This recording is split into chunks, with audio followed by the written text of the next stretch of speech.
Good morning, everyone. Happy Sunday to you.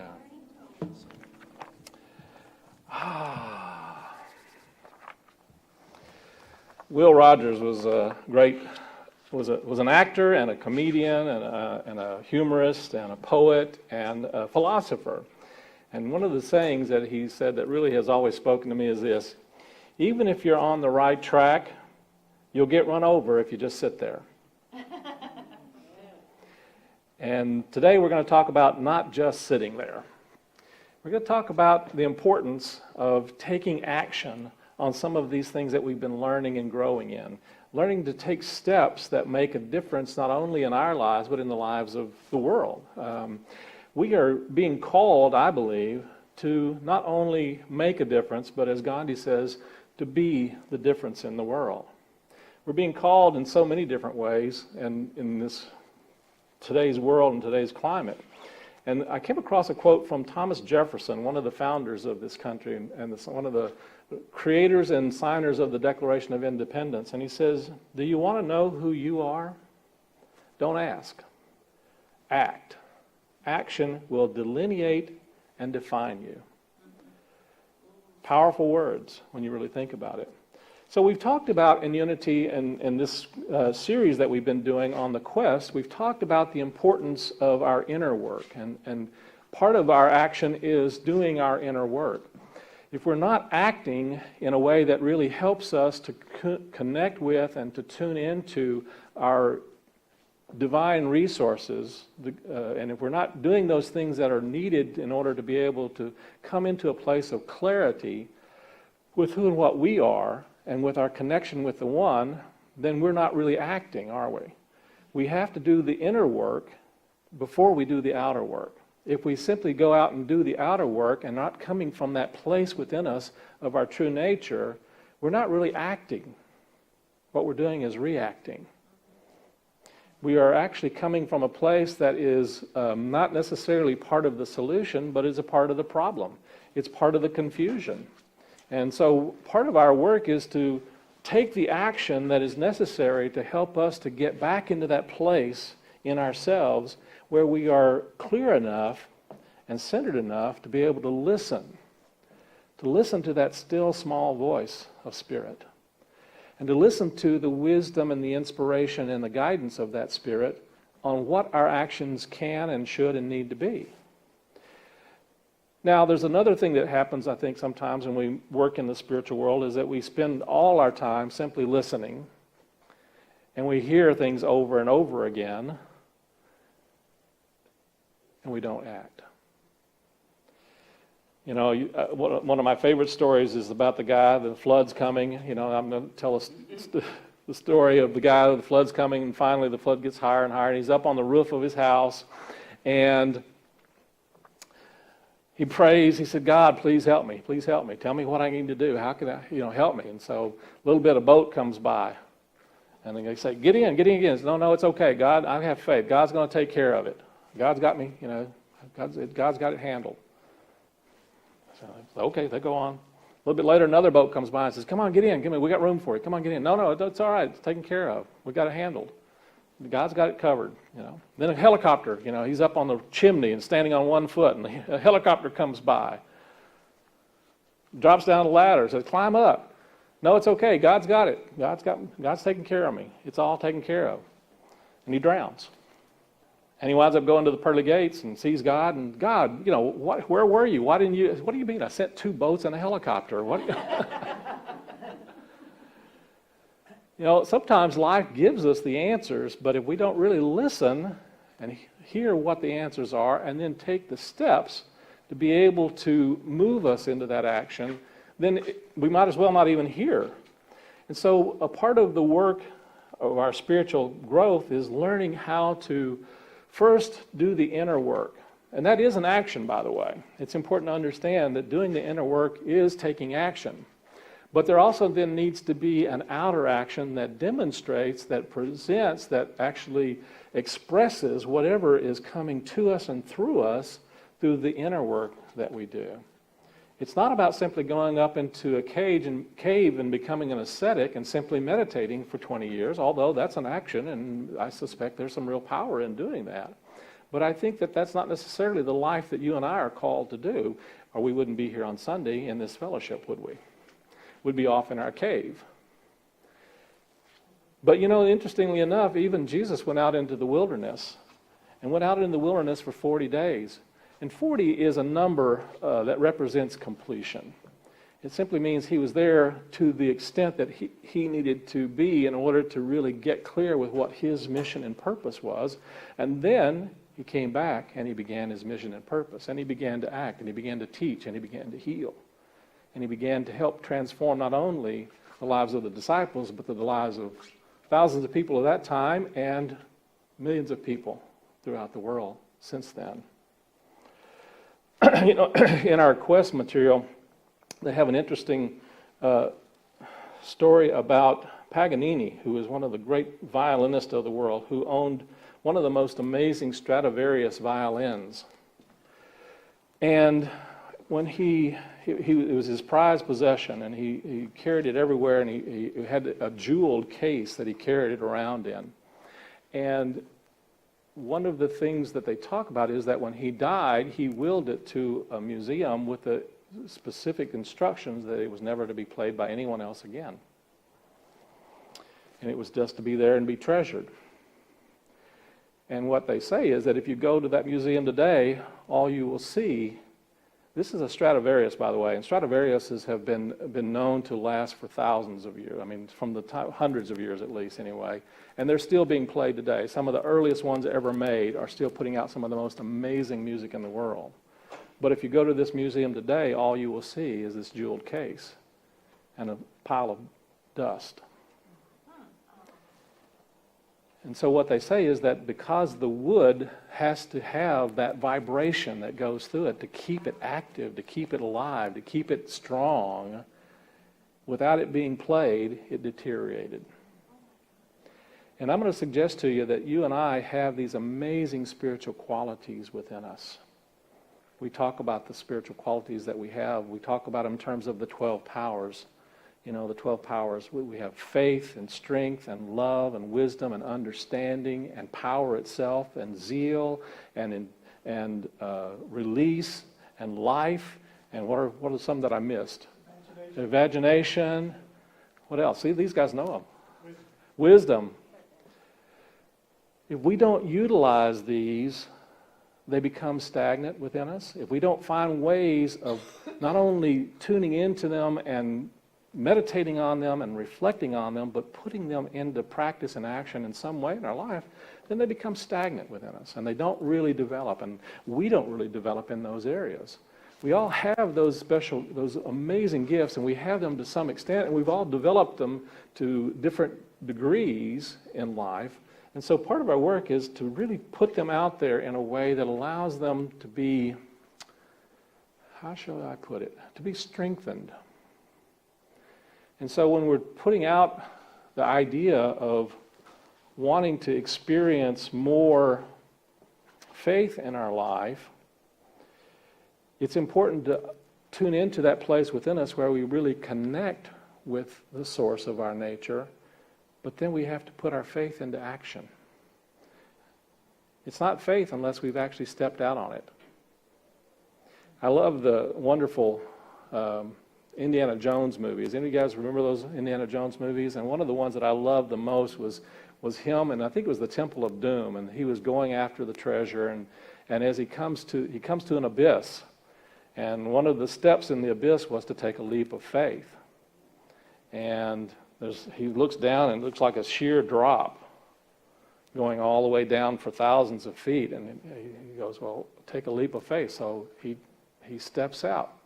And as soon as he does, he steps on something solid that he didn't see there before. And he sprinkles some dust around and finds that there actually is an invisible bridge there that he can cross. It's actually not invisible. It just blended in so much with what was down below that it looked invisible to him. He couldn't see what it was. But he took that step and was able to get to the other side. And it's a great image to me. It was a great poem that I came across, and I didn't quite find the author of it. I'll have to look this one up. But it says, come to the edge. And they say, no, we're afraid. and come to the edge. No, we'll fall. Come to the edge. And he pushed them, and they flew. I love that poem because I really think that life is calling us over and over again to come to the edge of what we think is possible for us, to come to the edge of what we think is ours to be and to do. And I'm going to suggest to you that there's more than you understand or realize at this point. And by coming to the edge, you actually begin to develop that greater sense of the possibility. We learn to put our bodies into action. We learn to put our mind into action. We learn to put our hearts into action. And the very act of doing that, we actually increase all of those. We increase the beauty and the power of them. One of the things it says in our lesson, it says, moving into action denotes applying the teachings to every situation in your everyday life, right where you are. One of the ways that I find this really valuable, we have the 5 unity basic principles that, that there's only one presence and one power. And I have to say that there have been several times in my life where I have found myself in a place of fear or anxiety or concern or worry or doubt. And something has reminded me of that, just that very first principle. And when I've remembered that and taken that in and remembered that there really is only one presence and one power in the universe, in this place, and in my life, God, the absolute good. When I've been able to remind myself of that, then I'm able to see that even in the midst of those circumstances and situations, the divine is there.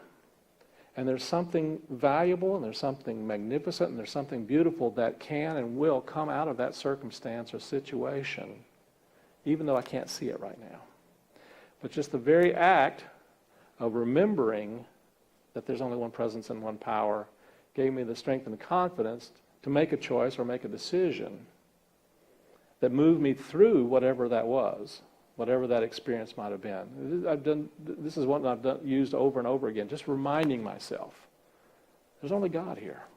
And if we can remember that over and over again, we'll find that we become not only more peaceful and more centered, but we become actually more of an expression of that divine nature in some form, in some way.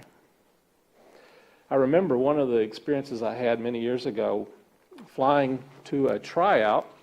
I was flying back from Jackson, Mississippi. I'd tried out at a Unity church, the very first Unity church that I'd ever attended. Was looking for a minister, and I went down there and I tried out, and I discovered that it really wasn't I wasn't called to be there, and I was pretty clear with that. But I was on my way back, flying back to Kansas City, and there were tornadoes all over the Midwest. And we were flying, basically dodging all of these tornadoes. And the plane was just doing this all the time. It just seemed like, and this went on, and we had to land a couple of different places before we could ever even get back to Kansas City. I think we had to land in Oklahoma City, and I think we had got diverted over to St. Louis one time. So this went on for actually several hours, and we would go back up, and we were still in these storms. And I remember one time it was just so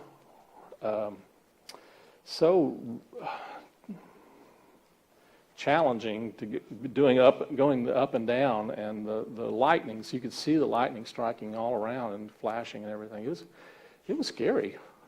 It was scary. And like any good Unity student, of course, I just went and I started saying the prayer of protection. A lot of God surrounds me, the love of God follows me, power of God protects me. And I was saying it over and over again. A lot of God surrounds me, the love of God enfolds me. And then I kind of caught myself saying it that way and realized that I needed to stop. And I took a deep breath, and I just said, the light of God surrounds me. The love of God enfolds me. The power of God protects me. The presence of God watches over me. Wherever I am, God is, and all is well. And even in the midst of that storm, and in the rest of that flight, actually several hours later, I was just centered and calm, and I was absolutely perfectly okay if we had been knocked out of the sky. Seriously. and I died, moved on to whatever else, other things I needed to move on to. I was in that place of absolutely knowing that I was okay. Now, to me, that was action. But even more than that, there was a lady sitting next to me who was even more frightened than I was. And what I found that just by getting myself centered and clear and calm, I began having conversations with this person. And as we began to talk, I could see that her countenance was beginning to relax, that she was becoming more and more peaceful. And I really was we were just talking about the storm and things that are going on and who she was, and just kind of having a conversation. But I think because I had taken the action to center myself first, she was able to pick up on how calm I was at that point.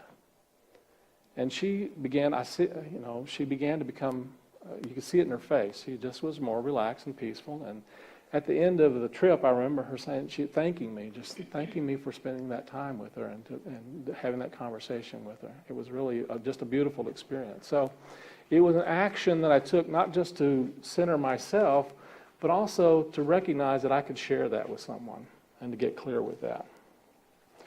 So one of the things that I realize also about this is that, one of the things that we are learning is that whatever we want or desire in our life is possible. And it's possible for us to experience that or something even better. And part of the work of that, of course, is to hold in our mind in such a way that we are seeing it clearly, and then holding it in our emotions so that we are feeling it as though it is already so. Jesus said, ask and believe that you have received. And so we then do that, but then we talked about also the importance of our words, that we use words that reflect whatever it is that we want to experience more of in our life.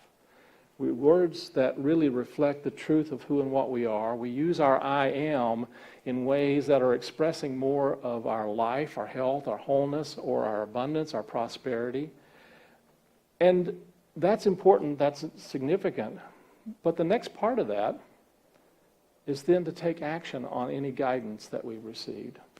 If we're not taking the action, then we're not completing the creative process. Any artist will tell you that they have amazing, wonderful ideas about the art that they're going to create. And they may even have a real feeling of what it feels like when it's already done. And they may say, oh, this is an amazing work. But unless they've picked up their brush and put paint to canvas, nothing has happened other than a beautiful vision, perhaps. I came across a quote some years ago, it's a Buddhist saying, I believe, that says, a vision without action is a daydream. Of course, action without a vision is a nightmare. So it's important for us to have a vision of what we want to see and what we want to feel and what we want to experience in our life. And this is true in our health, it's true in our relationships, it's true in our prosperity, it's true in our work. Holding that vision, but then making the choices and taking the steps that will move us more toward what we want to see and experience in our lives. In John chapter 5, verse 8, it's the story of the man who is by the pool of Bethsaida, or Bethesda, sometimes it's pronounced. And Jesus sees the man laying there, and he calls out to Jesus, help me. And Jesus said, sir, I have no one to help me to put me into the pool when the water is stirred. And while I'm on the way, someone else goes in before me. And then Jesus said to him, get up, pick up your mat, and walk. Get up, pick up your mat, and walk. And immediately the man was made well. He picked up his mat and began to walk. Now this happened on the Sabbath day, he says. Earlier we sang a song of working on a building. And the idea of working on a building is not just working on a church building, folks. The building really is you. The building represents your consciousness. And when we're working on a building, we're taking action to build our consciousness in such a way that we are able to experience and express more of that divine nature that resides within the building. And to express that in a way that will actually make a difference not only in our lives, but in the lives of those around us. And so we're being called to work on our building, both on an inner way, but also we're being called to put to work all of these ideas and principles in all aspects of our lives. William James says, if you want a quality in your life, act as if you already had it. If you want to experience more health in your life, begin acting in ways that express more health. If you want to experience more abundance in your life, begin acting in ways that reflect more of the abundance of nature of the universe. If you want to experience more love in your life, find ways to express more love in your life. It doesn't necessarily happen by going out and trying to capture it. It happens because it's evolved and reflected from within your being, within your nature. And what you'll see is that whatever you're sowing is what you're going to be able to reap and what you're going to see more of.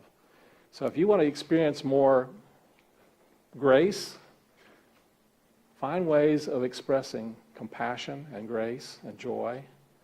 These are the prosperity principles that we're going to be working with in our Prosperity Plus class. They're all a part of this.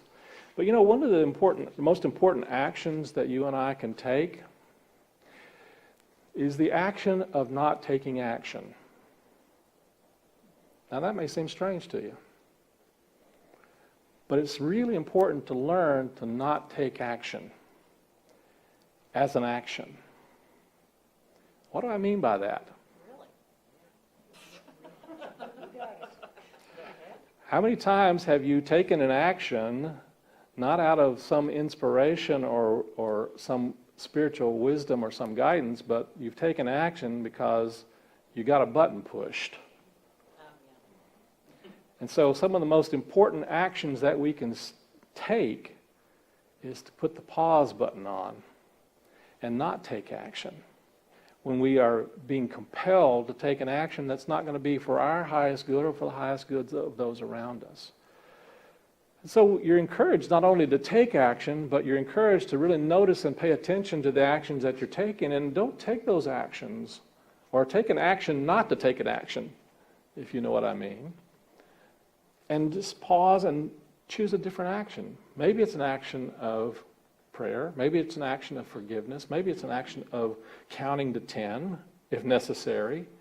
Or maybe it's an action of really choosing to be an instrument of love in that circumstance or situation, even though you don't know how. And then act, Christopher Morley says, act like you expect to get into the end zone. Act like you expect a miracle. Act like you expect healing. Act like you expect abundance. And act like you expect whatever faith or quality that you want to experience more of. Act like you have the strength to go through whatever you need to go through. Churchill says, you know, if you find yourself going through hell, keep going. Right? And just see yourself having the faith and the confidence and the strength and the power of dealing with whatever you feel like you have to deal with in your life. And you'll be amazed that a short time later, you'll be looking back going, wow, I did that. Wow, you've done this before. I'm just telling you something you've already done. Everyone here has gone through amazing challenges, amazing difficulties that seem like they were impossible to you. But you're looking back on them now, aren't you? And you've come through them. And you will come through whatever you think might be ahead of you as well. If you tune into that place within you where you know that presence of the divine and then act from that place. So that's our lesson for this week. Divine action. Just listen to how you're being guided and take a step. buy that lottery ticket, sign up for the workshop, do things that will make a difference for you in your life. So let's move into our meditation time.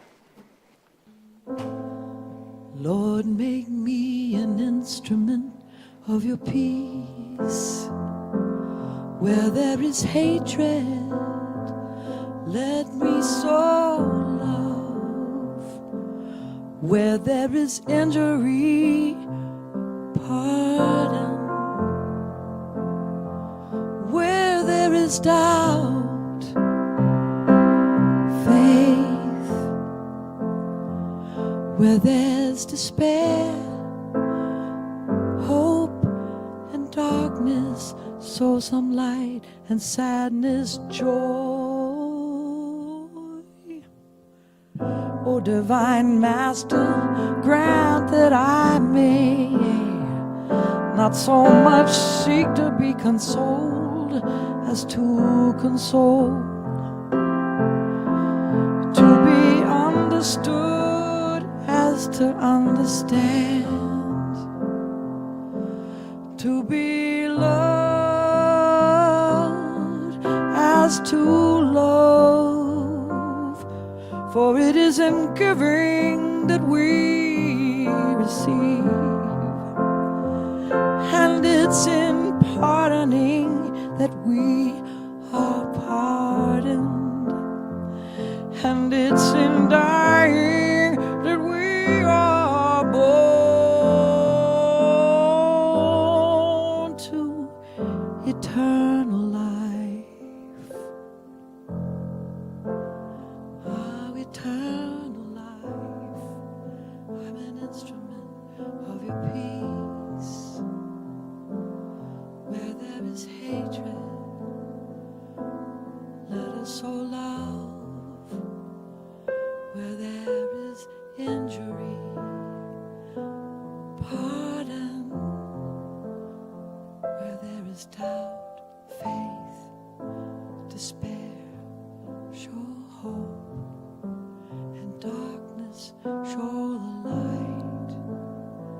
Where there is sadness, show joy, joy, light, hope, faith, and love.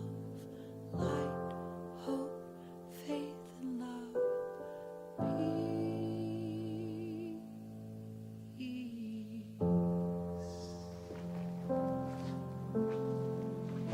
Take a nice deep breath and breathe into that heart space and just allow yourself to know and feel that oneness and connection with the Spirit of God within you.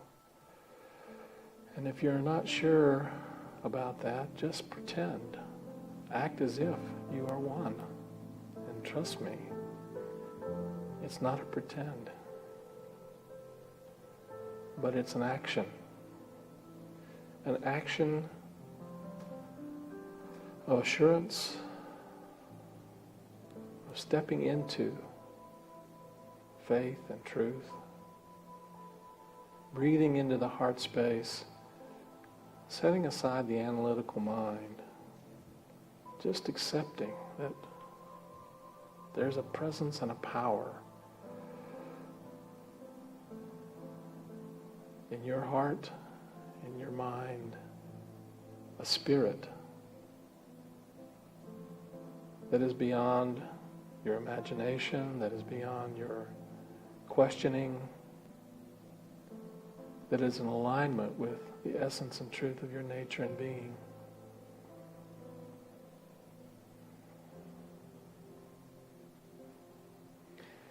And as you tune into that,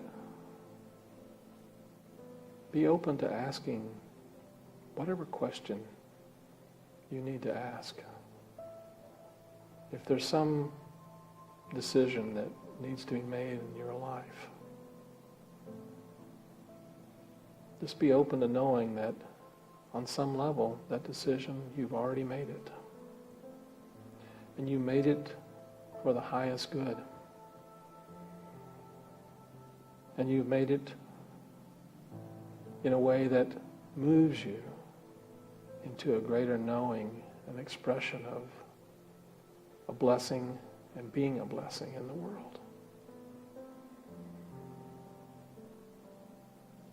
And just trust that that decision is being revealed to you in just the right and perfect time, the right and perfect way. And as you imagine and know and feel the confidence that that decision is moving you to your highest good, see yourself taking the steps to bring that decision into fruition. One simple step is all that's needed to move you in that direction. And then take another simple step. And take the next simple step. Taking that action will open and unlock even greater possibilities. And go as far as you can see. And when you get there, you'll be able to see farther. Breathing into that place of acceptance and assurance of a greater good. Take a nice deep breath, giving thanks for the guidance, the inspiration, and the courage to take those steps. Take another nice deep breath, and when you're ready, gently open your eyes. And when you're ready, be present here and now. And give thanks that it is so, and all is well. And so it is.